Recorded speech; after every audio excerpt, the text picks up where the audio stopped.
Hello बच्चों, let's see the question. Arrange the following events of meiosis in correct sequence. A is crossing over, B is synapsis, C is terminalization of chiasmata and the D is disappearance of nucleolus. C question में बोला है कि अगर हमें देखना है कि meiosis में कौन कौन से इवेंट्स पहले हो रहे हैं। तो देखो मियोसिस के अंदर अगर हम देखें तो मियोसिस में जो नंबर ऑफ क्रोमोसोम है वो रिड्यूस हो जाते हैं, जस्ट हाफ हो जाते हैं, इसलिए मियोसिस को रिडक्शनल डिवीजन भी कहते हैं। It is also known as the reductional division because the number of chromosome become half. ठीक है, अगर डिप्लॉइड सेल है तो उससे हैप्लॉइड सेल बनेगी। ठीक है, डिप्लॉइड सेल से हम देखते हैं कि मियोसिस जो है उसमें क्या होता है, मियोटिक डिवीजन फर्स्ट चलता है एंड मियोटिक डिवीजन सेकंड चलता है और एट लास्ट एक डिप्लॉइड सेल से 4 हैप्लॉइड सेल का फॉर्मेशन होता है। राइट, तो क्रोमोसोम नंबर रिड्यूस हो जाते हैं।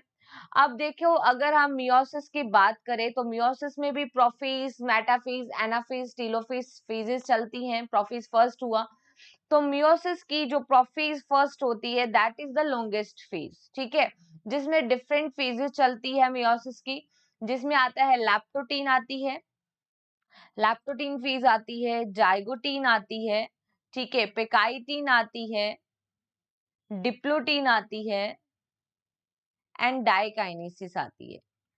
These all are the sub phases of prophase first phase, right? तो अगर हम यहाँ पे बात करें क्या क्रॉसिंग ओवर पहले होता है? नो, सबसे पहले सिनेप्सिस होगा। सिनेप्सिस में क्या होता है? क्रोमोसोम का फ्यूजन।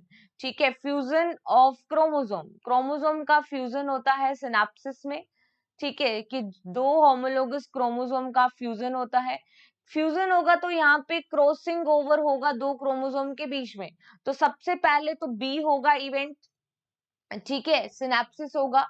सिनेप्सिस के बाद में दोनों होमोलोगस क्रोमोसोम की सिस्टर क्रोमेटिड्स के बीच में क्रॉसिंग ओवर होता है। तो बी के बाद क्या आएगा? ए आएगा। जैसे ही इनके बीच में क्रॉसिंग ओवर हुआ तो यहाँ पे एक्स शेप की स्ट्रक्चर बनती है जिसको कियास्मेटा कहते हैं। देन आफ्टर इस कियास्मेटा का क्या हो जाता है? टर्मिनलाइजेशन हो जाता है, एंड हो जाता है। तो बी के बाद ए, देन सी इवेंट होगा, कायस्मेटा का टर्मिनलाइजेशन हो जाना। उसके बाद में अगर हम बात करें कि जो न्यूक्लियस प्रेजेंट होता है, न्यूक्लियोलस, वो प्रोफेज फर्स्ट की एंड स्टेज तक आते आते न्यूक्लियोलस डिसअपियर हो जाता है। तो सबसे पहले जो इवेंट होगा दैट इज बी। ठीक है, it is given in option A and C, so B and D is here incorrect answer. B A, ठीक है, but in option C here C is firstly given then A, तो C भी incorrect हो गया। तो B A C D is given in only option A. So finally A is the correct answer here. Okay. Best of luck.